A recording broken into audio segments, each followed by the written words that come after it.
نحمده ونصلي ونسلم على رسوله الكريم أما بعد فأعوذ بالله من الشيطان الرجيم بسم الله الرحمن الرحيم اهدنا الصراط المستقيم صدق الله العلي العظيم یا ایھا الذین آمنوا، اے ایمان والو، اطیعوا اللہ ورسولہ، اللہ اور اس کے رسول کی اطاعت کرو۔ ہر آیت پر ہمیں غور کرنا ہے۔ جب ترجمہ سنیں، تفسیر سنیں، بس یہی غور کریں کہ ہمارا محاسبہ اس میں کس طرح ہو سکتا ہے۔ اللہ کی اطاعت کرو، اس کے رسول کی اطاعت کرو، فوراً غور کر لیں کیا ہم اس آیت پر عمل پیرا ہیں۔ اگر نہیں ہے تو اللہ تعالیٰ کرم فرمائے، ہمیں کوشش کرنی چاہیے، دعائیں کرنی چاہیے اور اپنی زندگی میں تبدیلی لانے کی کوشش انشاءاللہ ایک نہ ایک دن ہمیں نیک بنا دے گی۔ وَلَا تَوَلَّوْا عَنْهُ، اور اس سے منہ نہ پھیرو، وَأَنْتُمْ تَسْمَعُونَ، حالانکہ تم سنتے ہو، جس کلام کو سنتے ہو اس پر عمل کرو۔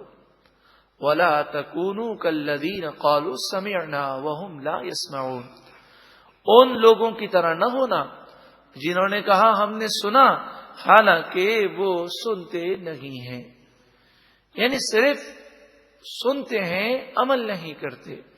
تم بھی ایسے نہ ہو جانا، بلکہ سنو بھی اور عمل بھی کرو۔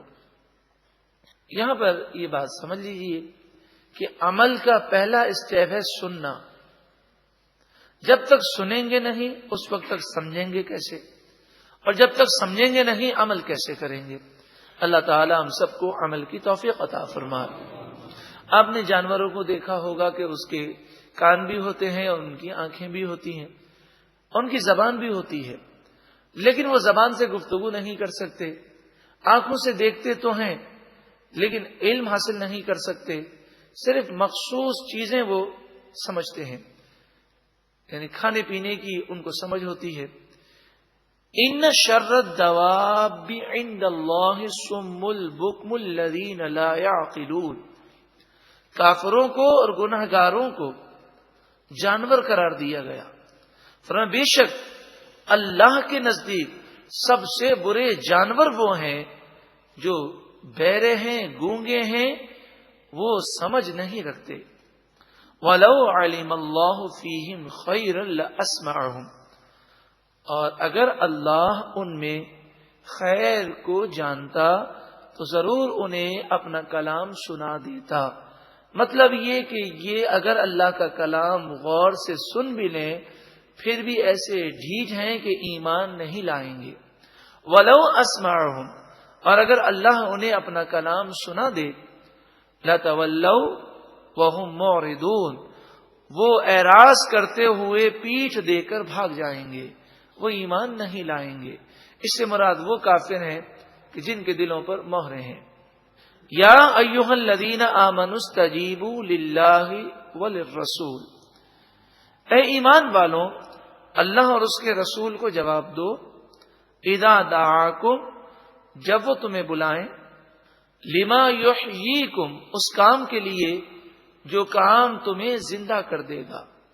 کہ رسول اللہ صلی اللہ علیہ وآلہ وسلم جب بھی بلائیں گے تو حضور کی خدمت میں آنا اور حضور کو جواب دینا تمہاری روحانیت کو زندہ کرے گا، تمہاری دنیا اور آخرت کو سنوار دے گا۔ اس آیت کریمہ کے تحت مفسرین بیان کرتے ہیں کہ ایک صحابی رسول نماز ادا کر رہے تھے، نبی اکرم صلی اللہ علیہ وآلہ وسلم نے انہیں بلایا تو فرض نماز پڑھ رہے تھے۔ نماز پڑھ کے فارغ ہوئے، پھر حضور کی خدمت میں آئے۔ یہ حدیث پاک بخاری شریف میں بھی ہے، مسلم شریف میں بھی ہے۔ حضور کی خدمت میں آئے، حضور صلی اللہ علیہ وسلم نے فرمایا جب میں نے آپ کو بلایا تو آپ کیوں نہیں آئے، تاخیر کیوں کی؟ تو وہ کہنے لگے میں فرض نماز پڑھ رہا تھا۔ تو آپ نے یہ آیت کریمہ تلاوت فرمائی اور فرمایا کیا قرآن کا یہ فرمان نہیں سنا کہ جب اللہ اور اس کے رسول بلائیں تو جواب دو۔ اس آیت کریمہ کے تحت اور اس حدیث پاک کے تحت مفسرین، محدثین اور علماء نے یہ مسئلہ بیان کیا کہ صحابہ کرام پر اس آیت کے نازل ہونے کے بعد فرض کر دیا گیا کہ حضور کے بلانے پر نماز اگر کوئی پڑھ رہا ہو، فرض نماز میں، تو صحابی پر لازم ہے کہ حضور کے بلانے پر فوراً حاضر ہو جائے اور حضور جو کام کہیں وہ کام کرے۔ لیکن والدین کے بلانے پر بھی بسا اوقات نفل نماز توڑنے کی اجازت ہے، لیکن فرض، واجب اور سنت موقدہ نہیں توڑی جا سکتی۔ نفل نماز توڑنے کی اجازت ہے، وہ بھی بعض صورتوں میں والدین کے بلانے پر۔ لیکن نبی اکرم صلی اللہ علیہ وسلم کا مقام و مرتبہ تو دیکھیں، نفل نہیں، واجب نہیں، فرض کی بات ہو رہی ہے۔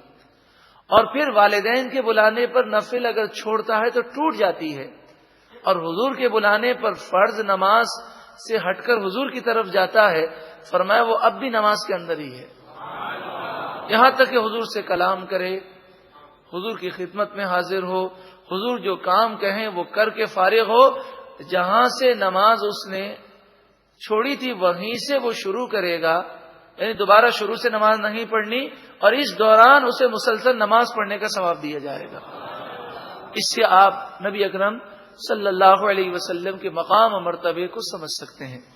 اللہ تعالی ہمیں بھی حضور کی تعظیم و توقیر وہ عطا فرمائے جو صحابہ کرام کے دلوں میں حضور صلی اللہ علیہ وسلم کی تعظیم و توقیر تھی۔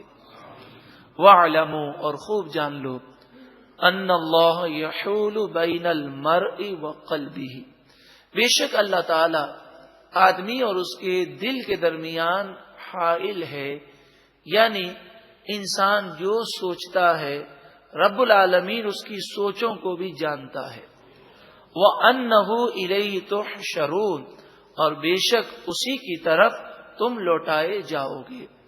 وَاتَّقُوا، اور ڈرو، فِتْنَةً لَا تُصِيبَنَّ الَّذِينَ ظَلَمُوا مِنْكُمْ خَاصَّةً، اس عذاب سے ڈرو جو تم میں سے صرف ظالموں کو ہی نہیں پہنچے گا بلکہ نیک لوگ بھی گرفتار ہو جائیں گے۔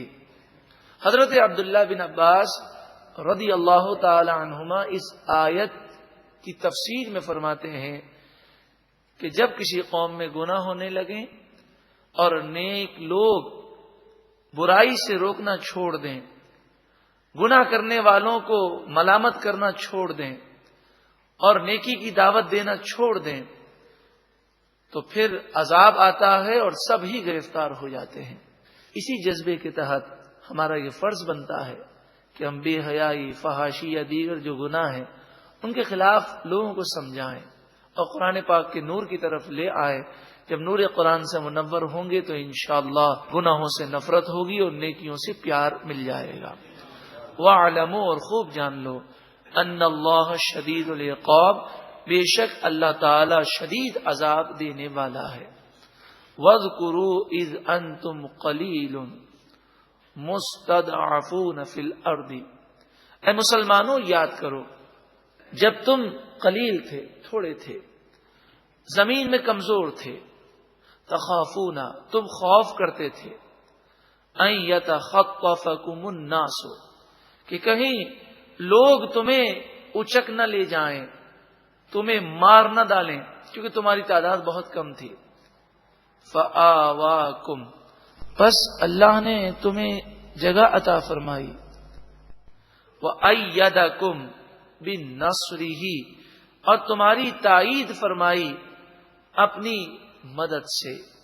بعض مفسرین نے فرمایا فآواکم سے مراد ہجرت ہے، کہ مسلمان مکے سے لے کر مدینے ہجرت کر گئے اور اللہ نے مسلمانوں کو مدینے میں پناہ عطا فرمائی۔ وَرَزَقَكُم مِّنَ الطَّيِّبَاتِ، اور تمہیں پاکیزہ چیزوں سے روزی عطا فرمائی۔ لَعَلَّكُمْ تَشْكُرُونَ، تاکہ تم شکر کرو۔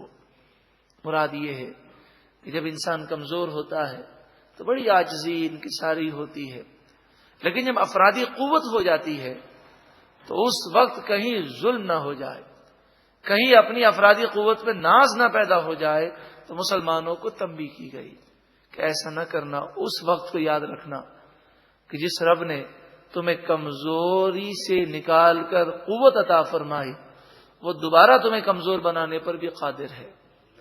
یا ایھا الذین آمنوا، اے ایمان والو، لا تخونوا اللہ والرسول، اللہ اور اس کے رسول سے خیانت نہ کرو، ان کی فرما برداری نہ کرنا اور دین اسلام کو نقصان پہنچانے والے کام کرنا یہ خیانت ہے۔ وَتَخُونُوا أَمَانَاتِكُمْ، اور اپنی امانتوں میں خیانت نہ کرو، یعنی جس کی امانت ہے اسے واپس کرو۔ وَأَنْتُمْ تَعْلَمُونَ، اور تم یہ ساری باتیں جانتے ہو، بات ہے عمل کرو۔ وَاعْلَمُوا، اور خوب جان لو، انما اموالکم و اولادکم فتنہ، تمہارا مال اور تمہاری اولاد فتنہ ہے، یعنی آزمائش ہے۔ اولاد اور مال کی وجہ سے گناہ مت کرنا، اولاد اور مال کی وجہ سے گناہ مت کرنا، ناجائز ذرائع اختیار مت کرنا، یہ آزمائش ہے۔ اللہ کی یاد سے غافل مت ہونا۔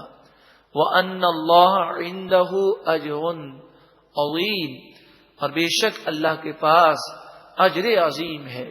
یہ دنیا کے مال اور اولاد تو یہیں رہ جائیں گے، اللہ کے پاس جو اجر عظیم ہے اس کی فکر کرو۔